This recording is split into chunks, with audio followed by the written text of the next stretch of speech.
आप सभी भक्तों को करवा चौथ की हार्दिक शुभकामनाएं। आइए आज हम आपको करवा चौथ व्रत के बारे में व्रत कथा आपको श्रवण कराते हैं।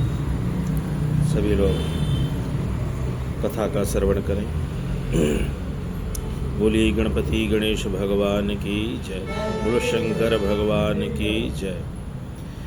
बहुत समय पहले की बात है। एक शाहूकार के 7 बेटे और उनकी एक बहन थी।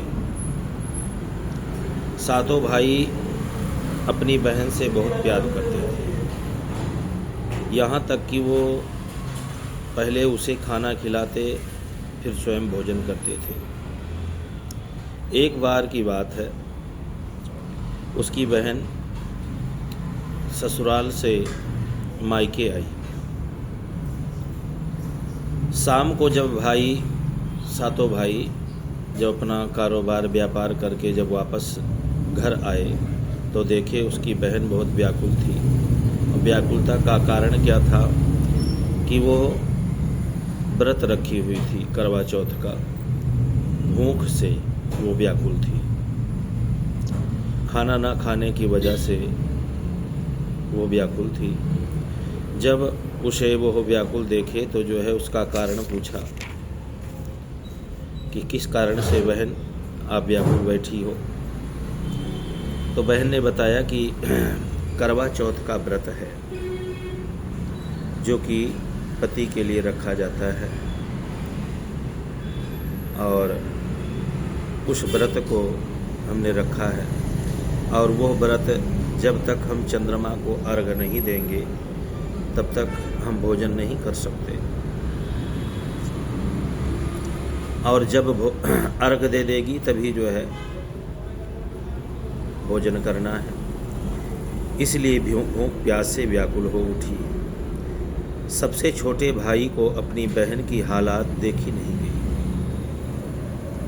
वो घर से बाहर गया और बाहर निकल करके जा करके जंगल में वो आग लगा दिया, और आग लगा करके वापस आ गया तो देखा कि चलनी की ओट में उसने देखा तो वो चंद्रमा जैसा प्रतीक दिख रहा था। आकर के अपने बहन से बोला कि बहन, चंद्रमा निकल आया है, चल करके भोजन कर लो। अपनी बहन को वो जो है विश्वास दिला दिया। बहन खुशी के मारे सीढ़ियों पर चढ़ करके देखती है और अपनी भाभियों को बुलाती है। उसकी भाभी आई, भाभी से बोले कि भाभी चंद्रमा निकल आया है, चल करके भोजन कर लो। तो उसकी भाइयों ने एहसास दिलाया और कहा कि जो है चंद्रमा निकल आया है। तो वो उसकी भाभी ने कहा कि यह आपका चांद है, आप जा कर के अर्घ दे करके भोजन कर सकती हैं। भाइयों के विश्वास दिलाने पर बहन ने चांद को अर्घ दे करके खाना खाने बैठी। जब वो पहला टुकड़ा मुख में डालती है तो उसे छींक आ जाती। जैसे ही दूसरा टुकड़ा मुख में डालती है तैसे उसमें बाल निकल आता है। ये अशुभ शकुन। तीसरा टुकड़ा डालने के बाद उसके पति के शरीर में सुइयां चुभने लगी और उसकी मृत्यु हो गई। मृत्यु का समाचार सुनकर के बौखला गई। उसकी भाभी उसे सच्चाई से अवगत कराती है कि उसके साथ ऐसा क्यों हुआ। करवा चौथ का व्रत टूटने के कारण देवता उससे नाराज हो गए और उन्होंने ऐसा किया है। सच्चाई जानने के बाद वो निश्चय करती है कि वो अपने पति का अंतिम संस्कार होने नहीं देगी और अपने पति के शरीर को वो तेल में डाल करके रख दी और वहीं पर बैठ गई। एक एक सुइयां निकालती गई 1 साल बाद जब फिर करवा चौथ का व्रत आया तो वह जब भाभियाँ उससे आशीर्वाद लेने के लिए आई तो प्रत्येक भाभी से कहती है कि यम सुई ले लो, पिए सुई दे दो, मुझे भी अपने जैसा सुहागन बना दो। ऐसा आग्रह करती हुई, लेकिन हर भाभी उसकी अगली भाभी की आग्रह करके चली जाती।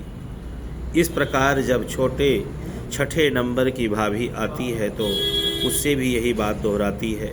ये भाभी उससे बताती है चूँकि सबसे छोटे भाई के कारण उसका व्रत टूटा था, अतः उसकी पत्नी में ही शक्ति है कि वह तुम्हारे पति को दोबारा जीवित कर सकती है।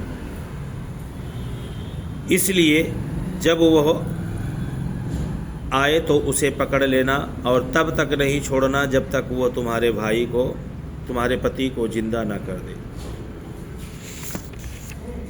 ऐसा कह कर के वो चली गई। अंत में जब उसकी छोटी भाई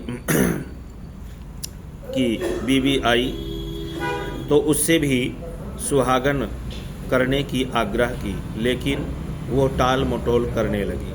इसे देख करके करवा उसे जोर से पकड़ ली और अपने पति को जिंदा करने के लिए बोली।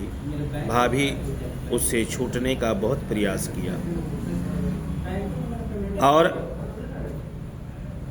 वो करवा उसे नहीं छोड़ी। अंत में उसकी तपस्या को देख करके भाभी मुग्ध हुई और अपनी छोटी अंगुली को चीर करके उससे अमृत निकाला और उसके पति के मुख में डाल दिया। करवा तुरंत श्री गणेश कह करके उठ गए। करवा का पति तुरंत श्री गणेश कह करके उठ करके बैठ गया। इस प्रकार प्रभु गणेश की कृपा से उसकी छोटी भाभी के माध्यम से करवा का सुहाग वापस मिला। हे श्री गणेश माँ गौरी, जिस प्रकार करवा को चिरंजीवी सुहागन का वरदान आपने दिया है ऐसे ही सबको प्राप्त हो। बोलिए श्री गणेश भगवान की जय।